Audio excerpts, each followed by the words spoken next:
Okay, what's going on, guys, and welcome to a brand new episode of Energized. Ross, introduce the guests, man.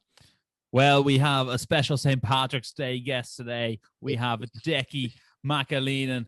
Decky has a big fight in Cage Warriors this weekend. Decky, how are you feeling? All good, buddy. All good. Just waiting to make weight tomorrow. So you're over in London right now, yeah? Yeah, I'm over in the hotel now, so yeah. Okay, for people that aren't aware, Decky's fighting this Thursday in Cage Warriors. He's kicking off the Trilogy. Decky, how are things going so far, and how was camp in the lead up to the Trilogy? Yeah, this training camp has been perfect. So it has. After the last fight, I didn't take a day off. Literally, I flew home Saturday and was back in conditioning Saturday evening.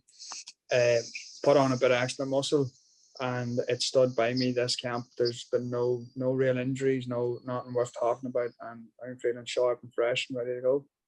And Decky, you're fighting Kieran Lister in this fight. Tell me, what do you think your opponent? Where do you think his strengths are? Where do you think his weaknesses are? I think he's a good, solid, all-round MMA fighter. Decent striker, decent grappler. As I say, good everywhere, but not flashy nowhere. I think that he leaves himself open in certain positions, and that's going to cost him the fight. Yeah, one thing I would say about you, Decky, is you're definitely a finisher. I think you have 6 finishes in your seven wins. Do you see this one being finished as well, or do you think he can last the distance? No. I think if it lasts the distance, it's going to be a boring stalemate. But as I said, he leaves himself open coming out of exchanges or going into exchanges, and that's going to cost him the fight. And like being a pro fighter, do you find it like you have to like put on a show every time, or like if you get the decision win, like would you go back and discuss it with your team after being like you're not really happy with that? Like, are you ever really satisfied? No, never really satisfied. But I have to win by knockout or submission. Simple as. I didn't get into fighting to win on someone's opinion. You know, like you can say off my decision losses or wins. That's only people's opinions on who won them fights. So the fights where there's a knockout or a submission, there's a clear winner, and that's what I fight for.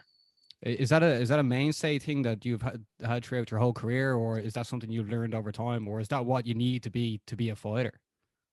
That's what you need to be a fighter, in my opinion. I moved into this sport from karate because of that, because I wasn't able to finish fights just down to rule sets and that. I picked MMA over boxing because there's more ways to finish the fight. And it's down to me that, like, that's what I said. I get disappointed, obviously, I'm as disappointed with a decision win as I am with a decision loss, down to the fact of I didn't perform and didn't do my job. And Decky, I just want to say congratulations on recently becoming a father. Mila's absolutely gorgeous. One question I have, I became a father nearly 2 years ago myself, and it does add that bit of extra drive.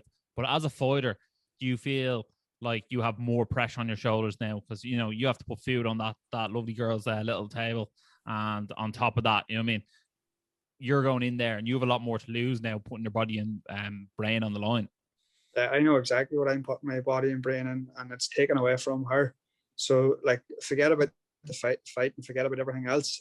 Like, I'm away in London now for 4 days away from my child, and someone has to pay for it. That's like, there's like that'll like ignite the killer sort of instinct inside you, is the fact that someone's taking me away from my daughter and someone has to pay. It's quite emotional. I know, like, this is the thing why me and Ross love doing the show. We get to like talk to fighters. We talk to other athletes as well. It's just the passion and determination and the stuff they have to put into like achieving, like getting the W. There's so much more put into that than just putting on a performance. Ross, like, I know, like, it's so funny. We got quite deep there. Ross is dressed for Paddy's Day. It's just it's a crazy sport, Ross, isn't it? Like, it's a crazy sport, man. Oh yeah, well it is. I think all fighters are invested in this, not only physically but emotionally. You know what I mean? It's quite a strange thing being a professional athlete, that you know you rely so much on your body to actually get you over the line. But if you're not there mentally, you can't follow through with it either. And that's one thing that I always think is, you know, almost underestimated in professional sports. What's your take on that, Decky? Yeah, 100%. Like, I'm physically and emotionally 100% in this game. There's not, if it wasn't, the day I say is like, I'm out to be the best fighter in the world, make it to the UFC and become the UFC champion. That's my goal. The day and hour that I decide that I don't think I'll ever be able to make it to the UFC, is that will be the time that my gloves won't be going back on me. That's whenever I'll be finished. That's interesting that you bring up the UFC, especially considering how strong Irish ties are to Bellator. Would Bellator ever be an option, or do you feel like you're in Cage Warriors because they're a feeder league to the UFC? Yeah, like I think I'm as good, if not better, than half the Bellator fighters in Ireland. The thing with me, I think Bellator is more an SBG sort of thing than an Irish thing. Obviously, now SBG is a massive club in Ireland and have a very, very big like home support. But I would say Bellator is as much SBG as it is anything else. Like, and I want to go. I started off to get to the UFC. Them 3 letters. That's what I want in the gloves whenever I fight. Not Bellator. I didn't know what Bellator was whenever I started. I think that's just the way things are, isn't it? Like, obviously Conor like blew up MMA in Ireland, and then all of a sudden these lads from SBG and like a few lads from Team Rhino as well had the opportunity to go to Bellator, make a career out of this, and now this is like the next wave. I feel like the Conor, the Pendrids, the Hulans, that was one wave. The SBG with the Bellator was like a new wave, and now this is a new wave coming. Obviously with the likes of yourself, Ian Gary, Paul Hughes, obviously like the other lads we had on the show last week, like Paddy Pimlet and Nathan Fletcher. You know what I mean? It's just the fight game is just getting more and more exciting. Like, you must have people talk to you more now about fighting than you ever have. Yeah, definitely. Like, I've just come from doing an interview with the Cage Warriors ones that have yourselves. Everyone's on there looking interviews and looking different things, which, as I said, like, I tell the amateur boys to do the interviews because as a professional, it's your job. You have to get used to doing this. So I think that I think it's great. I love the publicity. I keep myself to myself of a small group. I don't really talk to much people outside of my group, but I do genuinely enjoy doing these interviews with people, getting different takes and getting my opinions out there. Yeah, we've obviously followed each other for a while, and like just looking at your record, obviously in your debut you lost to James Gallagher, but like, and like you've 3 losses now, and then you're looking to become 7-3. What fight that you had was the one that made you learn the most? Stevie Immogle. Stevie Immogle would be the best fight.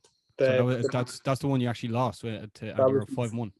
Yeah, that was my fight back in Cage Warriors. First fight back with Cage Warriors. I was on an absolute tear. Like, as an amateur, I went to either 10-2 or 12-2, either on an 8 or a 10 fight win streak. I can't remember which were, the majority of them were stoppages. And then I turned pro and fought James. And within the first exchange, I'd absolutely shattered my hand, which put me out for ages. And I came back and just absolutely run through everyone to get myself to 5-1. And then I came to Cage Warriors and we were offered 3 opponents. I think one of the records was 3-1. One of them was 4-3. And then it was Amiable that was like 14-5 or something. Yeah, it says here 12-5. Like, that's an experienced guy. Yeah, and that's the boy that I wanted to fight. That's the fight that we picked personally. Ian gave me 3 options, and that was my first pick. I thought I was going to run through him, honestly, and I still believe that if I fought him again, I would run through him.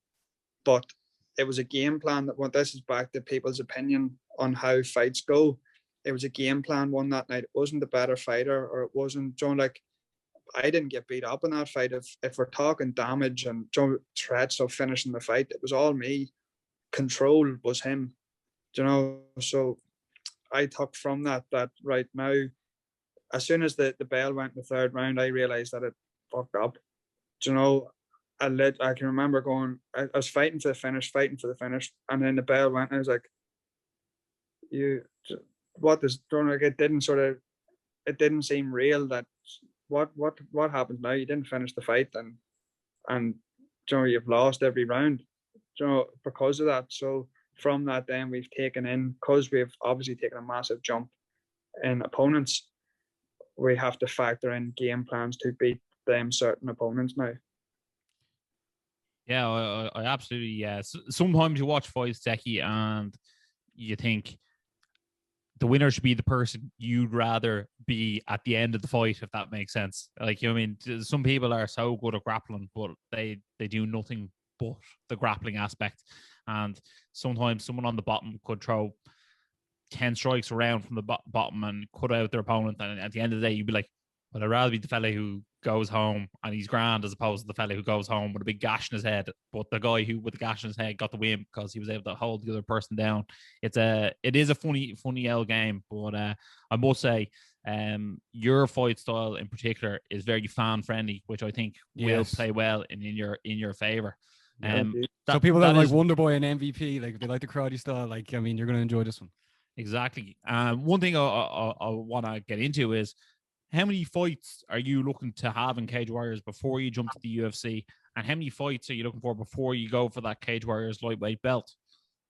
If I get Kieran out of the way now Thursday night, that's going to put me in, I'd say, an eliminator fight for the title. And then the second fight will be a title fight. I'm going to be calling for it seriously because that'll take me to a 5-fight win streak. Sorry, a 4-fight win streak and the 5th fight going for a title fight. There's a 5-fight win streak in Cage Warriors is hard to get, and it'll definitely put me in line for the title fight. If you don't get a short notice call up before then, that'll take my record to 9-3. That's so there's 9-3 or 10-3. There's no reason why I'll not be in the UFC at that stage. Absolutely. That's a more than good enough record to get into the UFC, especially with your exciting style to back it up. Also, I think with Paddy Pimblett going to the UFC after his next fight, there's one less person who's in the title mix at lightweight for yourself. So I definitely think, an impressive win and the stoppage victory, which you're always looking for, could definitely put you in the number 1 contender slot for the Cage Warriors belt in the future. What do you think, Basmo? Yeah, man, you can sort of feel it's real, like, like obviously this is the real deal, but like you can just feel it now, like obviously like this is the day before Paddy's Day, and then you're obviously fighting on Thursday. When you got told that you were going to be fighting on the Thursday against isn't it Kieran Lister? That's how you say it, Kieran Lister. Yeah, he's not related to Dean Lister, is he? No, I don't think so. He's a lot smaller than him, thank God. Yeah, but like he's obviously coming off a loss against John McColgan. Were you in contact with Joe about that? Because Joe beat him in the first round. Yeah, Joe beat him in the first round with a nice wee knockout. Funny story. This will be the second fight that Kieran Lister's got beat by 2 boys wearing the same ball guard. Joe forgot his groin guard for the last fight. And because I'd fought the night before him, I had to give Joe a land of mine. So that'll be 2 people wearing the same thing beating him. Same bare balls. Yeah, you can't beat it. But before you get back to what you're doing, like obviously you want to get into the zone. Like every morning when you get up, like obviously you train every day. I'd say at least 6 days a week. You obviously have to take that one day off. Like do you have any like do you write stuff down or to keep you like focused? Because like obviously times like these, people's mental health can go all over the place. People can just start drinking for days, especially if you're not working. But like do you sort of write down stuff to be like, this is my goal, like tunnel vision? I do a diary every Saturday evening, and whatever happens in that diary, like whatever I write that's going to happen that week, that's what happens that week. Nothing gets changed, nothing gets messed about. Like if I say I'm going to do something, one decent thing about me is if I say I'm doing it, I'll do it. So I put it in my diary, and if it's in my diary at that time, it's being done. Did you write down sharing the cup? No, I didn't. That was a fluke. That was a one-off. I had to move here to that stage, so I did.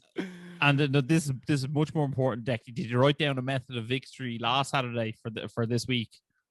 Yeah, I know what's coming from his, as I said, from his weaknesses. This isn't going to be a fluke. This isn't going to be a thing. These are things that have been drilled. So what round are we looking at, Decky? I'd say end of first, start of second. There we have it, Basmo. Does that make you any more excited than you already were? Well, it actually doesn't make me any more excited because that's what I was expecting. I was excited the second you got your hair dyed today. Like, but Decky, thanks a million for coming on, man. Thank you, lads. Thanks for having me. I mean, like following your stuff, it's been brilliant to see, especially flying the flag. Like the day, but like it'll be the day after Paddy's Day. You'll, like, what will you do straight after the fight? Would you just will you like stick around and watch the events over the next few days, or are you just like going back? I'm home on Friday.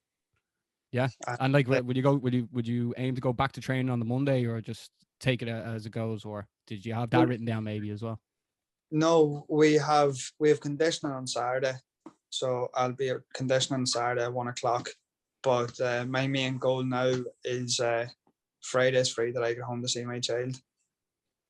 There we have it, man. Best luck on the way cut. Best skill on the night. For those of you who are watching this video, head over to Decky's Instagram. We'll be plugging it all over our Instagram. Yeah. Make sure to follow him. He's one to watch out. Support your own and all that. It is Paddy's Day after all. You have to support the Irish. If you are watching the video, make sure to like, share, subscribe, and as always, Stay energized.